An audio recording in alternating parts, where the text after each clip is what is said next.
Kisah Para Rasul pasal 20.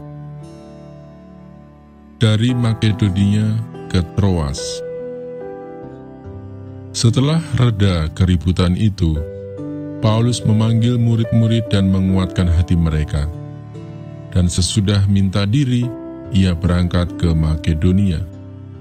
Ia menjelajah daerah itu dan dengan banyak nasihat menguatkan hati saudara-saudara di situ.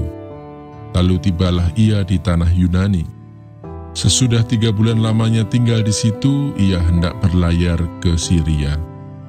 Tetapi pada waktu itu orang-orang Yahudi bermaksud membunuh dia. Karena itu ia memutuskan untuk kembali melalui Makedonia.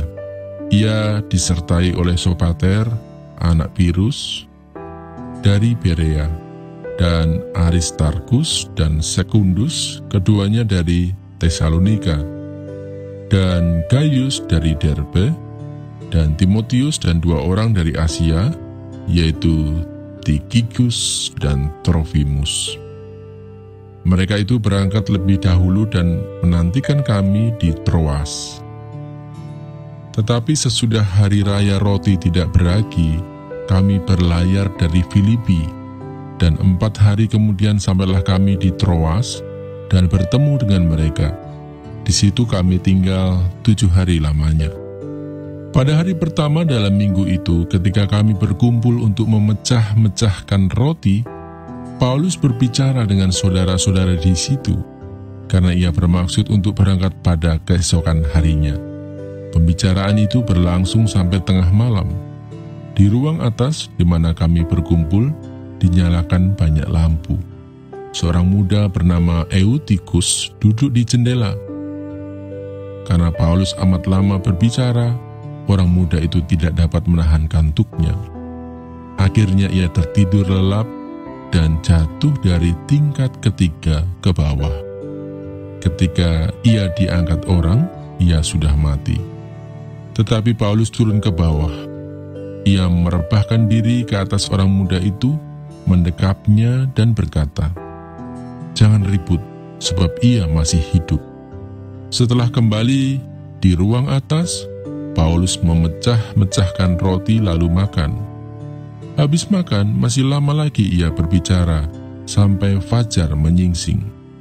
Kemudian ia berangkat. Sementara itu mereka mengantarkan orang muda itu hidup ke rumahnya, dan mereka semua merasa sangat terhibur. Dari Troas ke Miletus.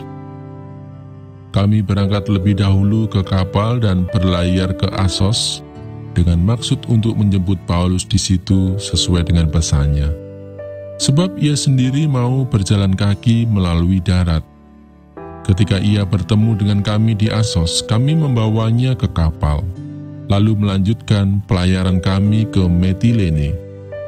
Dari situ kami terus berlayar, dan pada keesokan harinya kami berhadapan dengan Pulau Kios. Pada hari berikutnya kami menuju Samos, dan sehari kemudian tibalah kami di Miletus. Paulus telah memutuskan untuk tidak singgah di Efesus, supaya jangan habis waktunya di Asia, sebab ia buru-buru agar jika mungkin ia telah berada di Yerusalem pada hari raya Pentakosta. Perpisahan Paulus dengan para penatua jemaat Efesus.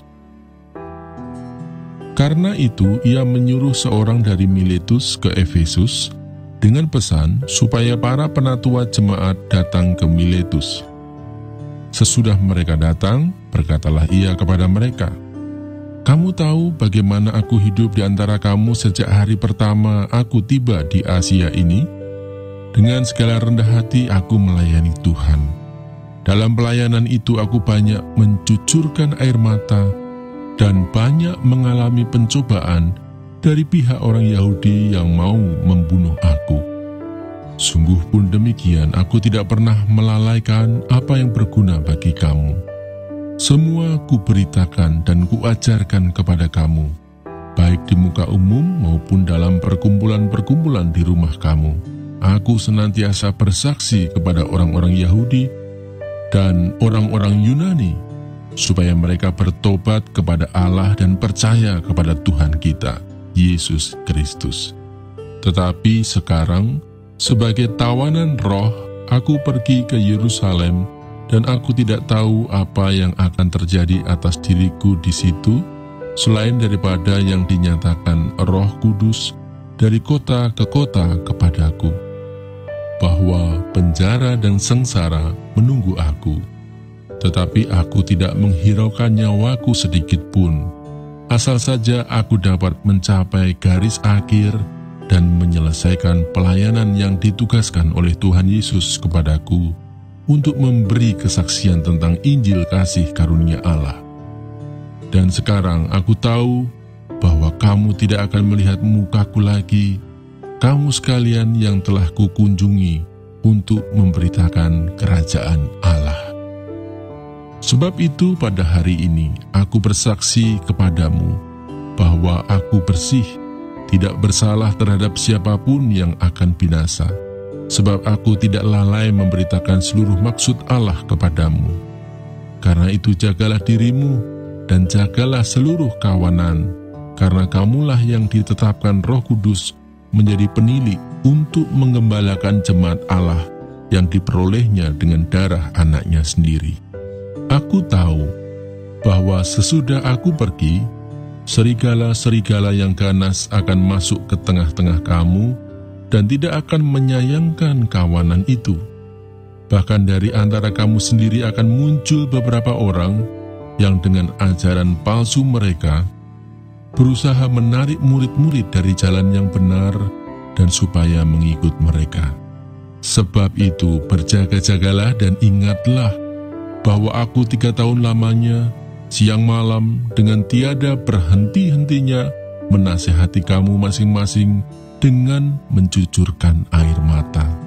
Dan sekarang aku menyerahkan kamu kepada Tuhan dan kepada firman kasih karunia-Nya yang berkuasa membangun kamu dan menganugerahkan kepada kamu bagian yang ditentukan bagi semua orang yang telah dikuduskannya.